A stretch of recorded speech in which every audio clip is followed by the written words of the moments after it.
Captain Dongsu stood on the bridge of the UES Resilience, watching the stars through the main viewing screen.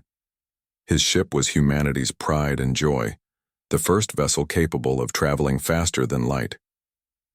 The fold drive hummed quietly in the engineering section, a piece of technology that had taken Earth's best scientists 50 years to develop. "Captain, we're getting strange readings on long-range sensors," reported Lieutenant Nari from her science station. Her fingers moved quickly across the control panel as she tried to make sense of the data. "There's something big out there, near the third planet of this system." Dongsu walked over to her station and looked at the screen. The readings showed a massive object much larger than anything humans had ever built. "Could it be a space station?" he asked. "I don't think so, sir. The energy signatures are unlike anything in our databases. It's definitely artificial, but the technology seems far more advanced than ours." The captain felt his heart rate increase. This could be it. Humanity's first contact with an alien civilization. After decades of searching the stars, they might finally have found proof that humans weren't alone in the universe. "Set course for the object, but keep our distance. I want to observe before we make any contact." As the Resilience moved closer, the alien vessel became visible on their screens. It was beautiful and terrifying at the same time.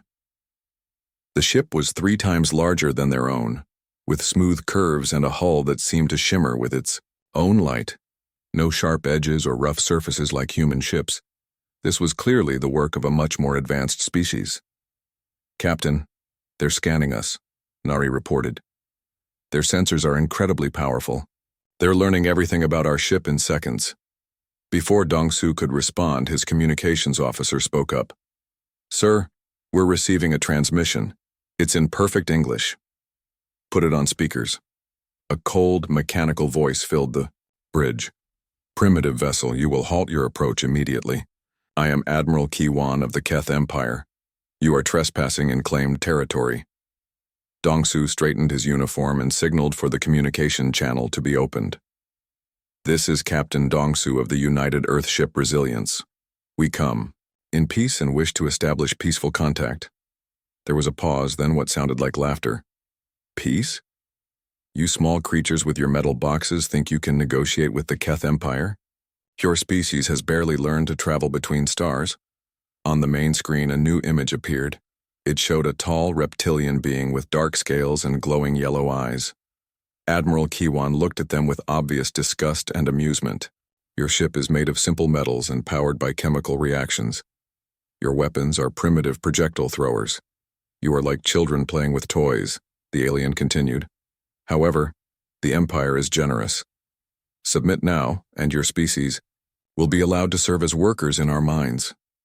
Dongsu felt anger rising in his chest, but he kept his voice calm. "We appreciate your offer, but humanity prefers to remain independent. Perhaps we can discuss trade agreements instead." Kiwan's laughter was harsh and cruel. "Trade? What could you possibly offer that we would want? Your technology is thousands of years behind ours." To demonstrate his point, the alien admiral gave an order to his crew. The Keth ship moved toward a nearby asteroid field. Without warning, beams of bright plasma shot from the alien vessel, completely vaporizing 3 large asteroids in seconds. "Our plasma cannons can destroy your entire fleet with a single shot," Kiwan said. "Your metal hulls would melt like ice in a fire. Do you still wish to remain independent?" Dr. Nari was working quietly at her station, recording everything. The energy readings, the weapon signatures, the way their shields operated. She was gathering as much data as possible about this superior technology. "Impressive," Dongsu admitted. "We would like some time to consult with our government on Earth before making any decisions." How quaint. The primitive species wants to talk to its leaders. Kiwan seemed to find this hilarious. "Very well. You have 7 of your Earth days to return with your answer. Do not test our patience." The Keth ship turned away, dismissing them like annoying insects. Dongsu waited until they were out of sensor range before speaking. "Nari, tell me you got something useful from that encounter." The science officer smiled for the first time since the aliens had appeared. "Actually, sir, I got quite a lot. Their shields operate on a specific frequency, and their plasma weapons have a very predictable energy pattern. There might be ways to defend against them." "What do you mean?" Well, their technology is very advanced, but it's also very specialized. They seem to rely entirely on energy-based weapons and defenses. I'm not sure they've ever encountered purely kinetic attacks. Dongsu raised an eyebrow. You mean our primitive metal bullets might actually work against them? It's possible, sir. Their shields are designed to deflect energy beams, not solid objects moving at high speed, and their hull materials, while advanced, might not be prepared for the kind of physical impact our weapons deliver. The captain thought about this as they began their journey back to Earth. The Keth Empire saw humanity as weak and primitive, armed with simple weapons and flying in basic metal ships, but maybe that was exactly what would save them. Continue your analysis, Doctor. I want to know everything about their weaknesses by the time we reach Earth. Yes, sir. And Captain? I think Admiral Kiwan made a serious mistake today. What's that? He showed us exactly what his weapons can do, but he never bothered to learn what ours can do. He's so confident in his superiority that he didn't even consider us a threat worth studying. Dongsu smiled grimly as Earth appeared on their sensors. The Keth Empire thought they were dealing with primitive humans who would surrender without a fight. They were about to learn how wrong they were. Admiral Kiwan had dismissed humanity as weak and backward, but humans had something the advanced aliens didn't understand: the determination to survive and the creativity to turn any disadvantage into a weapon. The next time they met, it would be on humanity's terms. 6 months had passed since the first encounter with the Keth Empire, and Earth had never been busier.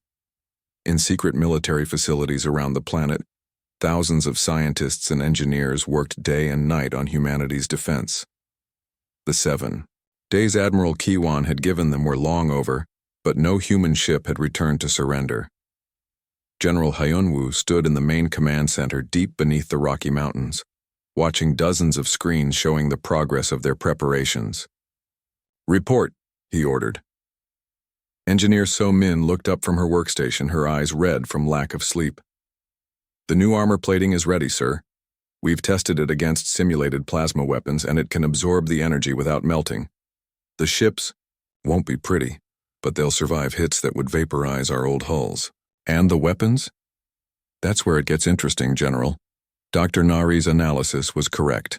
The Keth shields are specifically designed to stop energy attacks. They've never encountered pure kinetic weapons before." Somin pulled up a holographic display showing test results.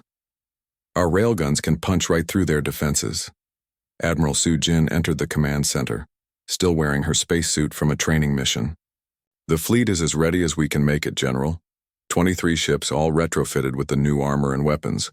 It's not much against 47 alien warships, but it's what we have." General Hyunwoo nodded. The odds were terrible, but humanity had faced worse before. "Any word from our deep space sensors?" "Yes, sir," reported the communications officer. "Long-range scouts detected the Keth fleet 3 days ago. They'll reach Earth orbit in approximately 18 hours. The general turned to address everyone in the command center. "People, this is it. Tomorrow we find out if humans deserve a place in the galaxy, or if we become slaves to an alien empire. Make sure every ship knows the plan."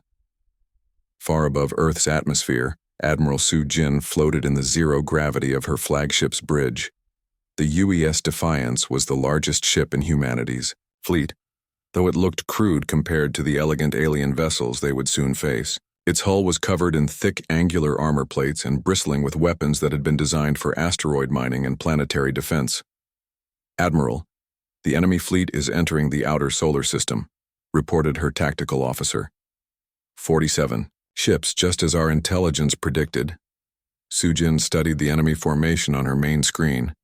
The Keth ships moved in perfect formation, their hulls gleaming with that strange alien light.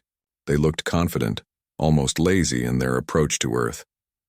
Dr. Tae-ho, the fleet's chief science officer, was monitoring the alien communications. "Admiral, they're broadcasting on multiple frequencies. The message is being repeated in hundreds of languages." "Put it through." The voice of Fleet Commander Rathek filled the bridge, speaking in heavily accented English. "Humans of Earth, your time for surrender has passed. I am Fleet Commander Rathek of the Keth Empire. We have come to claim your world and your species, for the glory of the Empire." The alien continued his speech, his tone growing more arrogant with each word. "Your primitive technology cannot stand against our advanced warships. Your metal ships will burn like paper in a flame. Submit now, and your deaths will be quick." Admiral Su Jin opened a channel to respond. "Fleet Commander Rath Ek, this is Admiral Su Jin of the Earth Defense Force. We have considered your Empire's generous offer." And? No. There was a moment of silence, then harsh laughter from the alien commander. "Foolish creatures. You choose death over servitude. Very well.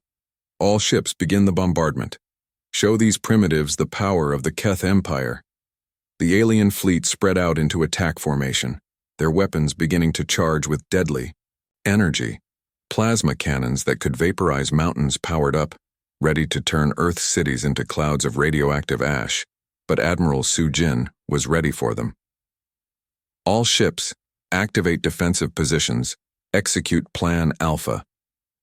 The human fleet had been hiding behind Earth's moon, using its bulk to mask their heat signatures. Now they moved into position, their ungainly ships looking like flying fortresses compared to the smooth alien vessels. Commander Wanbin led the fighter squadrons, small ships that the Keth sensors barely registered as threats. His fighters were armed with the most primitive weapons of all, simple kinetic projectiles fired by magnetic accelerators. To the aliens, they must have looked like toys. Engineer Kyung Mi monitored the converted mining ships from her position on the Defiance. These vessels had been designed to break apart asteroids, but their demolition charges could do much more than destroy rocks. "Sir, the aliens are beginning their attack," reported the tactical officer. On the main screen, the Keth fleet opened fire. Streams of superheated plasma shot across space toward the human ships, weapons capable of melting through any known metal in seconds. But the plasma beams struck the human armor and simply stopped. The energy was absorbed and dispersed by the specially designed plating, leaving scorch marks but no real damage. Fleet Commander Rathek's voice came over the communications again, this time with confusion instead of confidence. "Impossible. Our weapons should have destroyed your ships instantly." Admiral Su Jin smiled coldly. "Your weapons are very impressive, Commander. Now let us show you ours." The human fleet opened fire, and space filled with a different kind of death. Instead of energy beams, solid projectiles shot from the human ships at incredible speeds. Simple pieces of metal, accelerated to nearly the speed of light by magnetic fields. The first Keth ship to be hit simply disappeared. One moment it was, there elegant and proud, the next it was expanding debris. The kinetic projectile had passed through its shields as if they didn't exist, punching through the hull and detonating the ship's power core. "What weapons are those?" Rathek screamed over the communication channel. "Our shields should stop everything." "Your shields stop energy," Su Jin replied calmly as another alien ship exploded. "These are just pieces of metal moving very fast." The battle that followed was nothing like what the Keth Empire had expected. Their advanced plasma weapons were useless against human armor, while humanity's primitive kinetic weapons tore through alien ships like paper. Commander Wanbin's fighters swarmed around the larger enemy vessels, their small size making them nearly impossible to hit, while their railguns found every weak spot in the alien hulls. Engineer Kyung Mi's mining ships proved even more devastating. The demolition charges they carried were designed to crack open asteroids. But when they struck alien ships, the results were spectacular. Entire vessels broke apart as their hulls were shattered by explosions they had no defense against. Within 6 hours, the mighty Keth fleet was gone. Some ships had been destroyed outright, others damaged so badly they surrendered. Fleet Commander Rathek's flagship drifted helplessly in space, its engines dead and its weapons offline. Not a single human ship had been lost. Admiral Su Jin opened a communication channel to the crippled alien flagship. "Commander Rathek, do you still think human technology is primitive?" There was no answer from the defeated alien commander. The Battle of Sol had shaken the Keth Empire to its core. For 300 years, no species had ever defeated their fleets in open combat.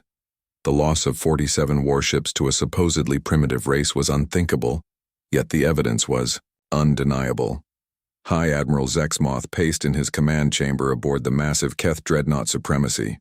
His scaled fists clenched as he read the battle reports for the 10th time. "This cannot be accurate," he growled to his aide.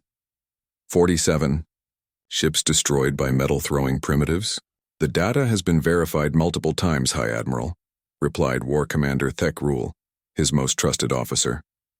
"Fleet Commander Rathek's final transmissions confirm the humans possess kinetic weapons that penetrate our shields." Zexmoth's yellow eyes blazed with fury. "Impossible. Our shields are perfect. They have protected the Empire for centuries."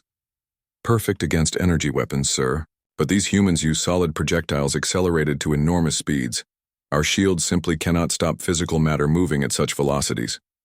The High Admiral slammed his fist on the control panel. "Then we adapt. Gather my personal fleet, 127 of our finest warships. We will crush these upstart humans and show the galaxy that the Keth Empire remains supreme." Meanwhile, in the Sol system, humanity was far from idle. The captured Keth technology had provided incredible insights into advanced alien engineering.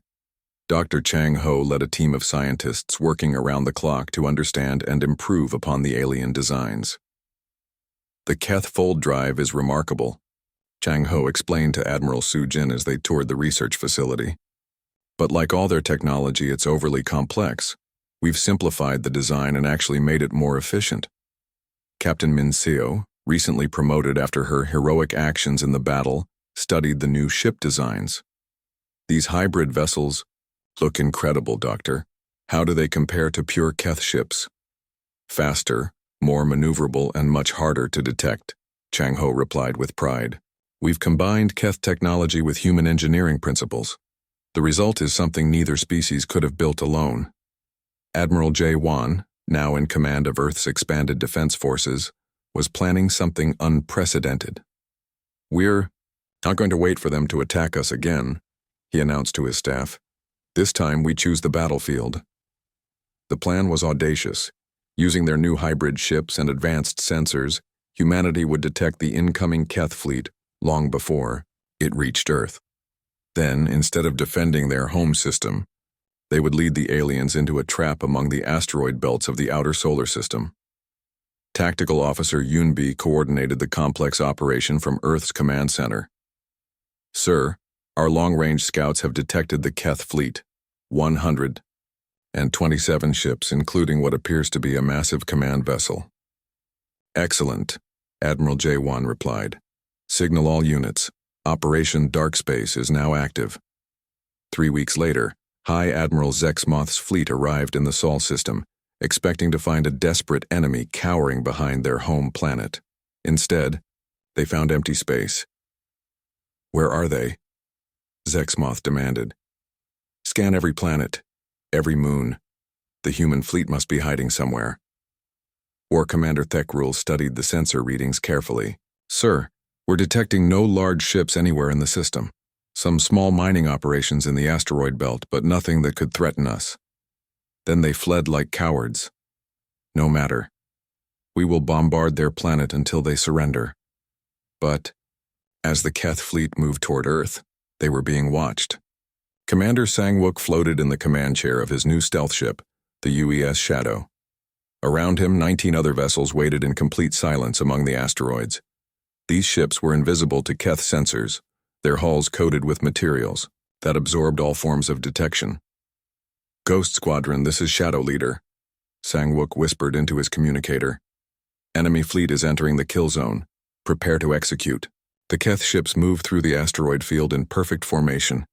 Their sensors focused on the inner planets. They never noticed the small objects drifting among the rocks. Objects that looked like ordinary mining equipment but were actually something far more deadly. Engineer Dong-hyun had spent months converting automated mining drones into weapons of war. Each drone was packed with explosives and programmed to recognize Keth ship signatures. To the aliens, they appeared to be simple industrial robots. Dr. Hei Jin's contribution was even more devastating. She had weaponized human nuclear technology in ways the galaxy had never seen. Instead of large, clumsy warheads, She had created thousands of tiny nuclear charges that could be delivered by the smallest drones. "Sir, the enemy fleet is now completely within the asteroid field," reported Yunbi from Earth. Admiral J1 nodded grimly. "Spring the trap." What happened next would be remembered as the most one-sided battle in galactic history. The mining drones suddenly came alive, swarming toward the Keth ships like angry bees. The aliens' point defense systems, designed to stop large missiles and energy weapons, were overwhelmed by the sheer number of tiny attackers. High Admiral Zexmoth watched in horror as his ships began disappearing from his sensors. "What is happening? Where are these weapons coming from?" "Unknown, sir," Techrule replied, his voice filled with panic. "Our sensors show only mining equipment, but our ships are being destroyed by weapons we cannot identify." The Ghost Squadron struck from the darkness between the asteroids. Commander Sang-wook's ships appeared out of nowhere, their kinetic weapons punching holes through Keth hulls before vanishing back into the black. The aliens couldn't see them, couldn't track them, couldn't fight what they couldn't find. Dr. Heijin's nuclear drones were the final blow. Each tiny warhead contained the fury of a miniature sun, and the Keth shields that could stop plasma beams were useless against the raw power of nuclear fire. Ship after ship vanished in brilliant flashes of light. The most shocking moment came when Captain Wan Seok revealed humanity's secret weapon. The UES Retribution appeared among the Keth fleet, and Zexmoth's eyes widened in disbelief. It was a Keth dreadnought, one captured in the previous battle and rebuilt with human technology. Commander Jiyu stood on the bridge of the Retribution, wearing a human uniform but commanding a ship that looked exactly like the enemy vessels. "High Admiral Zexmoth," she broadcast on the Keth command frequency. "This is Commander Jiyu of the United Earth Forces. Surrender now, and your crews will be treated as prisoners of war." "Impossible," Zexmoth breathed. "That is a Keth vessel. How do you have Keth technology?" "We learn fast," Jiyu replied coldly. "Much faster than your empire expected." The psychological impact of seeing their own ships turned against them broke what remained of Keth morale. Ships that had survived the drone attacks and stealth strikes now began surrendering rather than face their own weapons.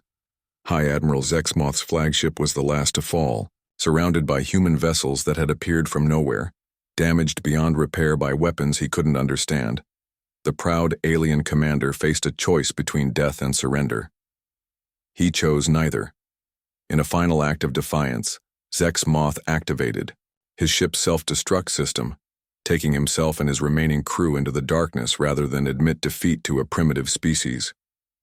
When the battle was over, 127 Keth ships had entered the Sol system.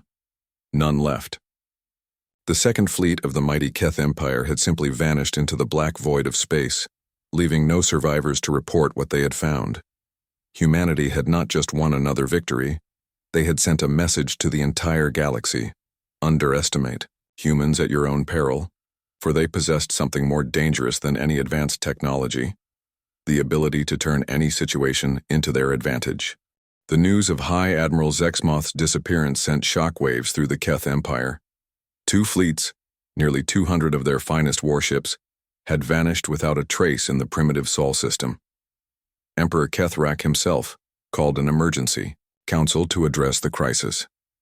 "This is impossible," declared Admiral Vexthor, commander of the Empire's northern fleets. "No species has ever defeated our forces so completely. The reports must be exaggerated." Emperor Kethrak's massive form dominated the council chamber. His ancient scales were scarred from 1,000 battles, and his yellow eyes held the wisdom of 3 centuries. "The evidence is clear, Admiral. Both fleets sent distress signals before going silent. Something in that system destroyed them." General Morketh, the Empire's chief military strategist, studied the tactical displays hovering above the council table. "If the reports are accurate, these humans possess weapons we have never encountered. Our shields and armor are useless against their kinetic projectiles. Then we adapt," Emperor Kethrak decided. "Send word to all sectors. I want every available ship equipped with new armor and weapons designed to counter these human tactics. We will gather the largest fleet in the Empire's history. Meanwhile, in the Sol system, humanity continued to evolve at an incredible pace. The captured Keth technology had opened new possibilities that human scientists had never imagined. Dr. Chang Ho's research teams worked around the clock to integrate alien systems with human engineering. The new fold drive designs are ready for testing, Chang Ho reported to Admiral Su Jin. We've improved the efficiency by 30% and reduced the power requirement significantly. Captain Min Seo examined the blueprints for humanity's new warships. These vessels combined the best of both species' technologies, Keth energy systems and human kinetic weapons, alien sensors and human stealth technology. How many ships can we build with these designs? We have enough resources to construct 50 new vessels in the next 6 months, Chang Ho replied. Each one will be more advanced than anything either species has built before. Admiral J. Wan was planning for the inevitable third attack. Intelligence reports suggested the Keth Empire was mobilizing every available ship for a massive assault on Earth. This time, humanity would need more than clever tactics to survive. We can't rely on surprise attacks forever, J. Wan explained to his senior staff. The Empire will adapt to our methods. We need to be ready for a direct confrontation. Engineer So Min had been working on humanity's most ambitious project yet. Admiral, I think we've found a solution. The asteroid belt contains enough raw materials to build a defensive network, unlike anything the galaxy has ever seen. The plan was breathtaking in its scope. Instead of hiding among the asteroids, humanity would turn the entire belt into a weapon. Thousands of mining stations would be converted into automated defense platforms, creating a barrier that no fleet could penetrate. Dr. Tejo led the development of new weapon systems designed specifically to counter Keth technology. Their new armor will be designed to stop kinetic weapons, he explained. So we've created something different, gravitational pulse cannons that can crush their ships from the inside. As humanity prepared for the coming war, the Keth Empire assembled the largest military force in its history. Emperor Kethrak had called upon every loyal species in his domain, gathering ships from across the galaxy. Admiral Zalketh commanded the massive armada from his flagship, the Eternal Conquest. The ship was 10 kilometers long and carried enough firepower to destroy entire planets. Around it, 3,000 vessels from dozens of different species formed the greatest fleet ever assembled. Your Imperial Majesty, Zalketh reported via quantum communication. The Grand Fleet is ready. Every ship has been equipped with the new armor plating and kinetic shields. We will not underestimate these humans again. Emperor Kethrak's voice carried across the vastness of space. Good. These primitives have humiliated the Empire for the last time. Destroy their world and enslave their species. Show the galaxy what happens to those who defy us. The Grand Fleet's journey to Earth took 3 months, during which time humanity made final preparations for the ultimate battle. Captain Dong Su, hero of First Contact, now commanded one of the new hybrid battleships.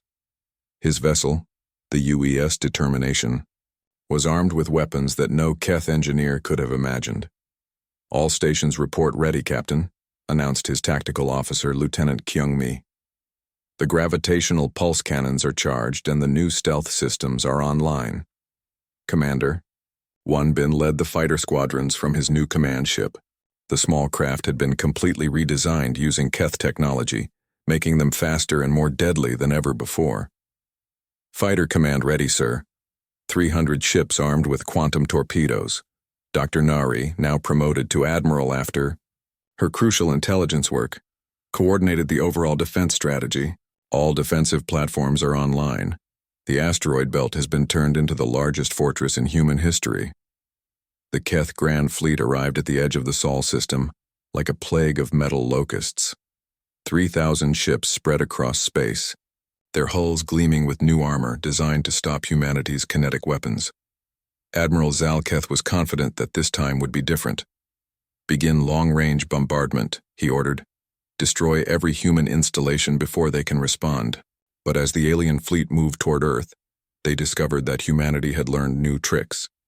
The asteroid belt, which had been their trap in the previous battle, was now a fortress bristling with weapons the Keth had never seen before. Sir, we're detecting massive energy buildup throughout the asteroid field. reported Zalketh's sensor officer. "It appears the humans have militarized the entire region." "Impossible. No species has the resources to weaponize an entire asteroid belt." The answer came in the form of gravitational pulse cannons firing simultaneously from 1,000 hidden platforms. These weapons didn't shoot projectiles or energy beams. They manipulated gravity itself, creating crushing forces that could collapse ships regardless of their armor. Admiral Zalketh watched in horror as his front-line ships began to crumple like paper. The new kinetic shields were useless against weapons that attacked the very structure of space-time. "All ships retreat to safe distance," he ordered. "Prepare for siege bombardment." But Commander Wanbin's fighters were already among them. The small human craft moved through the alien formation like deadly ghosts, their quantum torpedoes tearing holes in reality itself. Each torpedo created a tiny black hole that consumed everything within a kilometer radius. Captain Dongsu led the main human fleet in a direct assault on the alien command ship. The Eternal Conquest was massive and heavily armed, but the human vessels were faster and more maneuverable. They struck from multiple directions, their gravitational weapons focusing on the giant ship's weak points. "This cannot be happening," Admiral Zalketh screamed as his flagship began to break apart. "We have 3,000 ships. How can a primitive species defeat us?" Dr. Nari's voice came over the communication channel, calm and professional.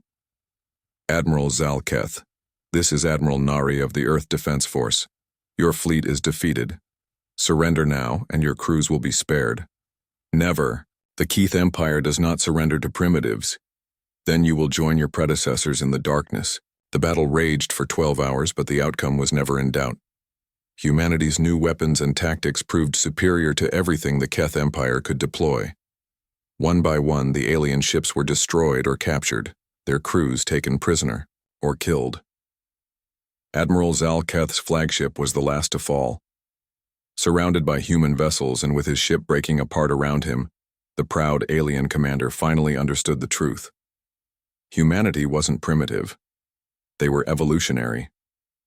They adapted and improved faster than any species the galaxy had ever seen.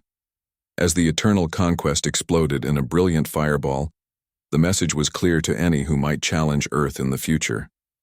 The age of human dominance had begun, and it had been built on the graves of those who underestimated their determination and ingenuity. The destruction of the Grand Fleet marked the end of the Keith Empire as a galactic power. News of the defeat spread across the stars like wildfire, and dozens of subject species began declaring independence. Emperor Kethrak, once the most feared ruler in the galaxy, now faced rebellions throughout his domain. In his throne chamber aboard the mobile fortress Supremacy, the ancient emperor raged against the impossible. 3 fleets destroyed by primitives, he snarled at his remaining advisors. How is this possible? General Mor Keth, one of the few high-ranking officers to survive the disasters, studied the battle reports with growing despair. Your Majesty, the humans don't fight like any species we've encountered. They adapt their tactics constantly, combining technologies in ways we never considered. Then we will adapt as well, the Emperor declared. Gather what remains of our forces. We will attack their homeworld directly, with everything we have left. But the Keth Empire's remaining ships were scattered across the galaxy, fighting rebellions, and trying to maintain control over their crumbling domain. The humans, meanwhile, had become the dominant military force in known space. Admiral Sujin stood on the bridge of her new flagship, the UES Liberator, as it emerged from fold space near a Keth-controlled system. Her fleet consisted of 50 of humanity's most advanced warships, each one a perfect fusion of human and alien technology. "Admiral, we're receiving transmissions from the planet below," reported Communications Officer Park. "The local population is asking for our assistance in overthrowing their Keth overlords." This had become a common occurrence. Word of humanity's victories had inspired oppressed species throughout the galaxy to rise up against their alien masters. Humans found themselves in the unexpected role of liberators rather than defenders. Captain Minseo commanded one of the assault squadrons approaching the planet. Her ship, the UES Freedom, was designed specifically for planetary liberation missions. "All units, remember the rules of engagement. We're here to free the people, not conquer them." The Keth garrison fleet in orbit around the planet was pitifully small compared to the forces that had attacked Earth. 6 aging cruisers and a handful of patrol boats, all that remained of what had once been an unstoppable military machine. Commander. Sang-wook led the Ghost Squadron in the opening attack. His stealth ships appeared within the enemy formation without warning, their gravitational pulse cannons crushing 2 Keth vessels before the aliens even knew they were under attack. Enemy fleet is attempting to retreat, reported Tactical Officer Yunbi. Should we pursue? No, Admiral Su-jin replied. Let them go. They'll spread the word that humanity shows mercy to those who don't fight back. This had become humanity's new strategy. Rather than destroying every enemy they encountered, they offered surrender and safe passage to those who submitted peacefully. The psychological effect was devastating to Keth morale throughout the galaxy.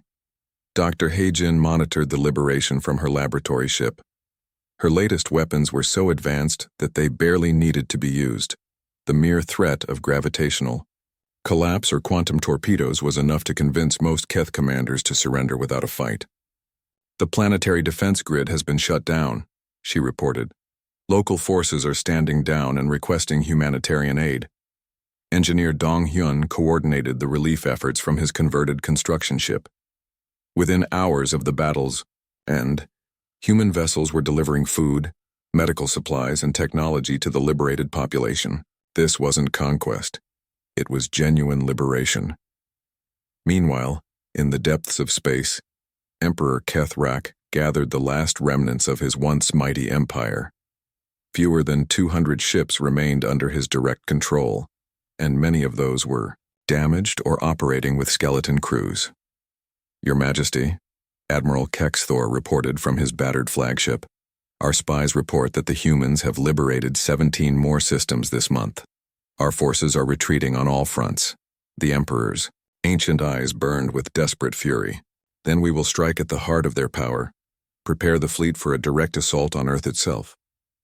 Sir, we only have 187 operational ships. The humans have thousands by now, and their technology far exceeds our own. I don't care, Kethrak roared. If the Empire must fall, it will fall gloriously in battle, not cowering in the darkness like prey animals. The final Keth fleet began its journey toward Earth, but they were no longer the proud warriors who had once terrorized the galaxy. These were the broken remnants of a defeated empire, sailing towards certain doom with nothing left but pride and desperation. Humanity's response to this final threat was swift and decisive. Admiral Jae-won assembled a massive fleet to intercept the Keth forces before they could reach Earth. 1,000 human ships, supported by vessels from newly liberated species, moved to block the Emperor's path. Captain Won Seok, now commanding a squadron of the most advanced human warships ever built, led the intercepting force. His vessels were armed with weapons that could manipulate matter at the quantum level, making them capable of destroying enemies that existed in different dimensions. Sir, the Keth fleet has been located, reported his sensor officer. They're moving through the neutral zone at maximum speed. Commander Ji-yu, promoted after her heroic actions in previous battles, studied the tactical display. They're not even trying to hide. This looks like a suicide run. The final battle between humanity and the Keth Empire took place in empty space, far from any inhabited worlds. Emperor Kethrak led his ships in a desperate charge against impossible odds, his ancient warrior's heart refusing to accept defeat. All ships attack, he commanded, for the glory of the Empire. The Keth fleet opened fire with everything they had, their plasma weapons lighting up the darkness of space. But their shots struck empty void.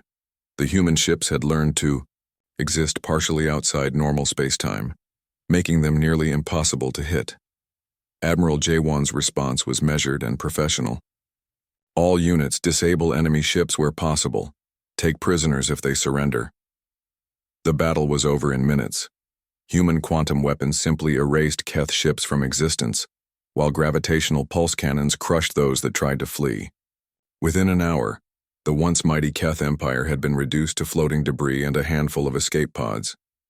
Emperor Kethrak's flagship was the last to fall. Surrounded by human vessels and with his ship breaking apart around him, The ancient ruler finally understood that his empire's time had ended. Human commander, he broadcast on all frequencies. I am Emperor Kethrak, last ruler of the Keth Empire. I request an honorable death in battle. Admiral J1's voice was calm and respectful. Your Majesty, I am Admiral J1 of the United Earth Forces. We offer you the same choice we've given all your people: surrender and live, or continue fighting and die. The Keth do not surrender. Then you will be remembered as brave fools who chose pride over wisdom.